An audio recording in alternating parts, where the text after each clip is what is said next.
भक्ति मर्यादा।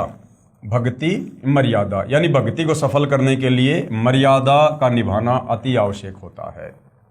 जिस प्रकार भाई और बहनों, किसी बहन बेटी को वर्षों बाद गर्भ रहा हो और उसके बाद वो बहन बेटी किस प्रकार से अपने बच्चे की रक्षा करती है, उस गर्भ में खाने पीने का, चलने फिरने का, उठने बैठने का वो कितना ध्यान रखती है। रात को सोते समय भी वो करवट बड़ी ध्यान से लेती है कि कहीं मेरे बच्चे के ऊपर कोई दबाव ना पड़ जाए, मेरा बच्चा खराब ना हो जाए। तब कहीं जाकर वो बच्चा 9 महीने बाद उस बहन बेटी के गर्भ से सुरक्षित बाहर निकलता है। ठीक इसी प्रकार भाई और बहनों, ये भक्ति रूपी बच्चा यदि हमने सफल करना है, यदि हमने अपनी आत्मा का कल्याण करवाना है, लक 84 योनियों से मुक्ति प्राप्त करनी है, जन्म और मरण के झंझट से बाहर निकलना है, तो आप और हमने भी ठीक उसी प्रकार इस भक्ति रूपी बच्चे को सफल बनाने के लिए जो जो मर्यादा सतगुरु रामपाल जी ने बताई है, हमने उन सभी मर्यादाओं का निर्वाह करना पड़ेगा। परमेश्वर रामपाल जी का नारा है, जीव हमारी जाति है और मानव धर्म हमारा, हिंदू मुस्लिम सिख ईसाई धर्म नहीं कोई न्यारा। सतगुरु रामपाल जी परमेश्वर जी के इस स्लोगन पर चले बिना आप और हम भक्ति कभी सफल कर ही नहीं पाएंगे। जीव हमारी जाति है, हम जितने भी प्राणी हैं हम सब की जाति एक ही है और वो है जीव। जीव का मतलब होता है एक प्राणी। हम सब प्राणी हैं, हम सब जीव हैं, चाहे ब्रह्मा विष्णु महेश हो, चाहे पृथ्वी का कोई राजा हो, चाहे राष्ट्रपति हो, प्रधानमंत्री हो, या चाहे आम व्यक्ति हो, हम सब एक ही कैटेगरी में हैं, जीव कैटेगरी में हैं, जीव संज्ञा में हैं। आप और हमारी किसी प्रकार की कोई औकात, कोई बिसात नहीं है। जब समय आता है तो राष्ट्रपति और प्रधानमंत्री भी जो इतनी जबरदस्त सुरक्षा के घेरे में रहते हैं, उनको भी काल उठा ले जाता है। प्लेन दुर्घटना में, हेलीकॉप्टर दुर्घटना में या अन्य किसी बीमारी से तुरंत उनकी मृत्यु हो जाती है। क्योंकि भाई और बहनों, हम सब जीव हैं और हमारा जो भाग्य है, जो प्रारब्ध है, जिसको डेस्टिनी कहते हैं, किस्मत, ये पहले से निर्धारित होती है। मासा घटे ना तिल बदे, विधाता लिखे जो लेख, पर साचा सतगुरु मेट कर ऊपर मार दे मेघ। चाहे भिखारी हो, चाहे देश का राजा हो, सबकी किस्मत पहले से निर्धारित होती है। उसमें ना तो किसी भी प्रकार से तिल जितनी बढ़ोतरी हो सकती है और ना ही तिल जितना कोई कमी हो सकती है।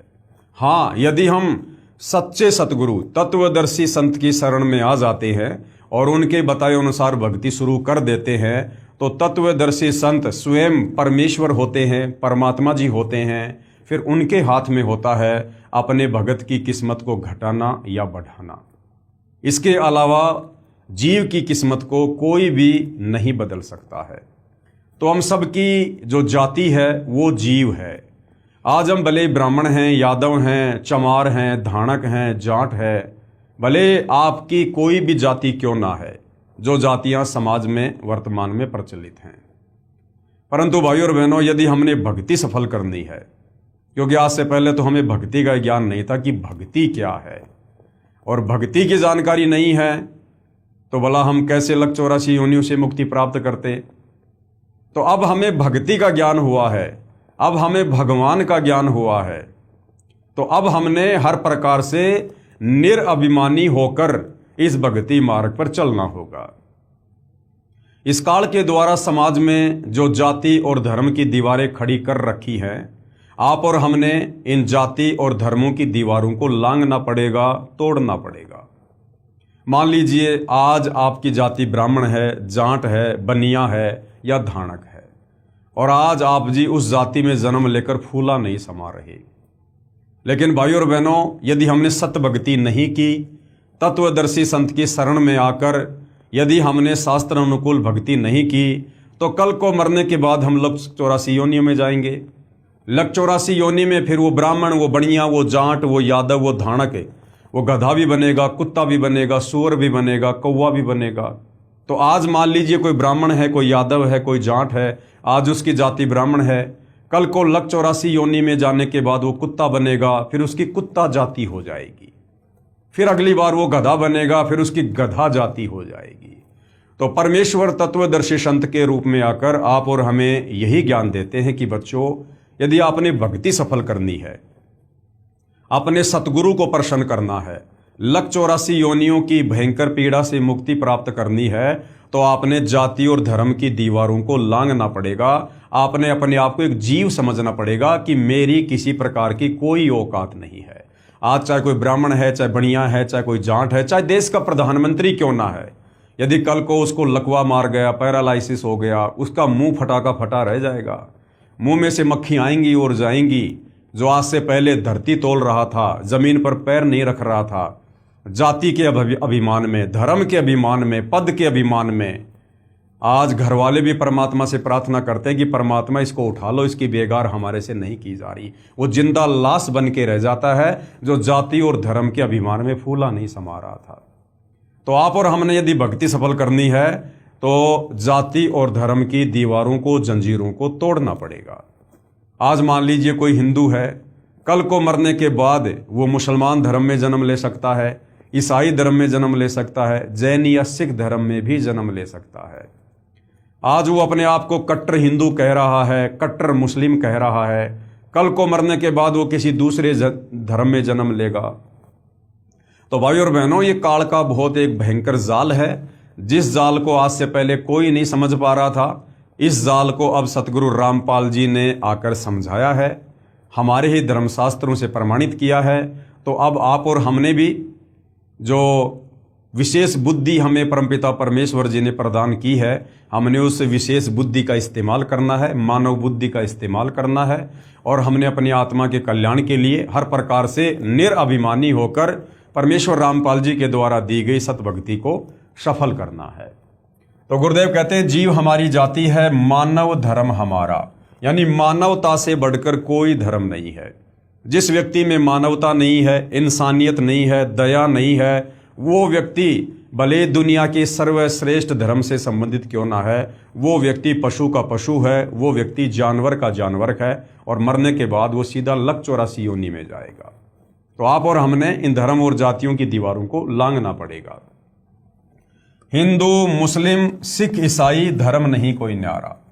परमपिता परमेश्वर जी के मार्ग में, उनके विधान में कोई धर्म नहीं है, केवल एक ही धर्म है, मानव धर्म।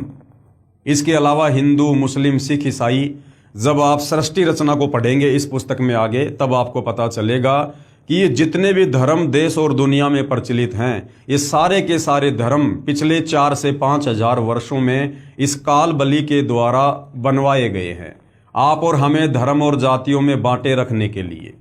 क्योंकि भाई और बहनों, ये चौथा युग कलयुग है, और कलयुग की भी ये पिछली पीढ़ी है जिस समय ये भक्ति शुरू हो चुकी है। अब इस समय ये काल नहीं चाहता है कि कोई भी प्राणी, कोई भी जीव वो तत्वदर्शी संत की शरण में आकर और लक 84 योनियों से बाहर निकल जाए, वो जन्म मरण के झंझट से बाहर निकल जाए। इसके पीछे बहुत ही गहरा रहस्य है। इस काल को प्रतिदिन 1 लाख मानव शरीरधारी आत्माओं के सूक्ष्म शरीर से निकली वासना खाने का श्राप लगा हुआ है। इसलिए ये किसी भी आत्मा को अपने बंधन से मुक्त नहीं करना चाहता है। तो सृष्टि रचना में हम इस विषय में बहुत विस्तार से जानकारी प्राप्त करेंगे। इसलिए आप और हमने हर प्रकार से गुरुदेव भगवान का ज्ञान समझ में आने के बाद उनकी हर मर्यादाओं में रहकर भक्ति को सफल करना है, और हमने इन जाति और धर्म की दीवारों से ऊपर उठना है। प्रिय भक्तजनों, आज से लगभग 5000 वर्ष पहले कोई भी धर्म या अन्य संप्रदाय नहीं था। न हिंदू, न मुस्लिम, न सिख और न ईसाई थे, केवल मानव धर्म था। क्या कह रहे हैं गुरुदेव कि आज से लगभग 5000 वर्ष पहले संसार में कोई भी धर्म और कोई भी जाति नहीं थी। न सतयुग में कोई धर्म विशेष था, न कोई जाति थी, न त्रेता और द्वापर में कोई धर्म विशेष था और न कोई जाति थी। एक छोटा सा उदाहरण है समझने के लिए। आप और हम रामायण को बहुत अच्छे से जानते हैं। हमने बहुत बार रामायण देखी है, टीवी सीरियल भी देखे हैं, हमने रामायण को पढ़ा भी है। रामायण में जो पात्र थे, जिन जिन के हम नाम जानते हैं, राजा दशरथ, क्या राजा दशरथ के नाम के आगे कभी यादव शर्मा कुछ लगता था? कभी नहीं। क्या रामचंद्र जी के नाम के आगे कभी यादव, ब्राह्मण, बनिया, खान, चतुर्वेदी, त्रिवेदी आपने कुछ सुना? बिल्कुल नहीं सुना होगा। इसी प्रकार भरत के नाम के आगे, शत्रुघ्न के नाम के आगे आपने कोई भी जाति सूचक शब्द का इस्तेमाल हुआ हो आपने ना सुना होगा ना पढ़ा होगा। इसी प्रकार हनुमान जी के नाम के आगे आपने ऐसा कोई भी शब्द नहीं देखा होगा, नहीं सुना होगा। जामवंत जी, अंगद जी, बाली, सुग्रीव, आपने इन तमाम पात्रों के नाम के आगे कोई भी जाति सूचक शब्द नहीं सुना होगा, नहीं देखा होगा, नहीं पढ़ा होगा, क्योंकि भाई और बहनों आज से लगभग 5000 वर्ष पहले कोई जाति कोई धर्म नहीं था। इसी प्रकार द्वापर युग में जो पांडव थे, युधिष्ठिर, भीम, अर्जुन, नकुल, सहदेव, इनके नाम के आगे कोई भी जाति सूचक शब्द नहीं था। इसके अलावा जो कौरव थे, दुशासन था, दुर्योधन था, इनके नाम के आगे भी आपने किसी प्रकार का कोई भी जाति सूचक शब्द नहीं सुना होगा, नहीं पढ़ा होगा, क्योंकि 5000 वर्ष पहले कोई जाति या धर्म था ही नहीं। इन जाति और धर्मों में इस 21 ब्रह्मांड के स्वामी काल बलि ने, जिसको ब्रह्म कहते हैं, क्षर पुरुष कहते हैं, जो ब्रह्मा विष्णु महेश का पिता है, दुर्गा का पति है, इसने वर्तमान समाज को जाति, संप्रदाय और समुदायों में बांट दिया है। सबसे बड़ा रीजन आपको बता दिया गया है। ये हम सबको कर्म बंधन में बांध के रखना चाहता है, जाति और धर्मों की जंजीरों में बांध के रखना चाहता है। ये नहीं चाहता है कि कोई भी आत्मा, कोई भी प्राणी तत्वदर्शी संत की शरण में आकर उसके ज्ञान और भक्ति को ग्रहण करके अपनी आत्मा का कल्याण करवा ले और मेरे 21 ब्रह्मांड से बाहर निकल जाए। इस विषय पर हम सृष्टि रचना में विस्तार से जानकारी प्राप्त करेंगे। आज से लगभग 5000 वर्ष पहले कोई भी धर्म या अन्य संप्रदाय नहीं था, ना हिंदू था, ना मुस्लिम था, ना सिख और ना ईसाई थे। केवल मानव धर्म था। लोगों में मानवता थी, इंसानियत थी, दया थी, करुणा थी। लोग एक दूसरे के दुख में दुखी हुआ करते थे। सभी का एक ही मानव धर्म था और है, होने को वर्तमान में भी गुरुदेव कह रहे हैं कि सबका एक ही धर्म है, मानव धर्म ही है। परंतु बीच में इस तत्व ज्ञान के अभाव में, शास्त्र प्रमाणित ज्ञान के अभाव में, सच्चे सतगुरु के अभाव में हमारे ज्ञानहीन धर्मगुरु समाज का सही से मार्गदर्शन नहीं कर पाए।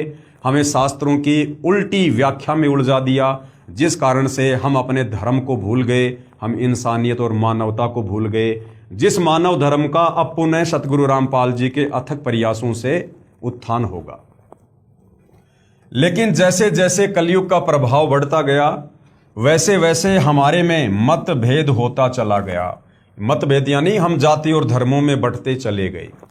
कारण सिर्फ यही रहा कि धार्मिक कुल गुरुओं द्वारा शास्त्रों में लिखी हुई सच्चाई को दबा दिया गया। यानी हमारे जो धर्म गुरु थे, चाहे किसी भी धर्म के हों, तो ना तो उनको हमारे धर्म ग्रंथों का ज्ञान अच्छे से समझ में आया, और यदि किसी को थोड़ा बहुत समझ में भी आया तो अपने निजी हितों के चलते, अपने स्वार्थ के चलते, अपने धार्मिक धंधे के चलते उस सच्चाई को दबा दिया गया और वो सच्चाई समाज में नहीं आने दी गई, जिसका फायदा हम नहीं उठा पाए।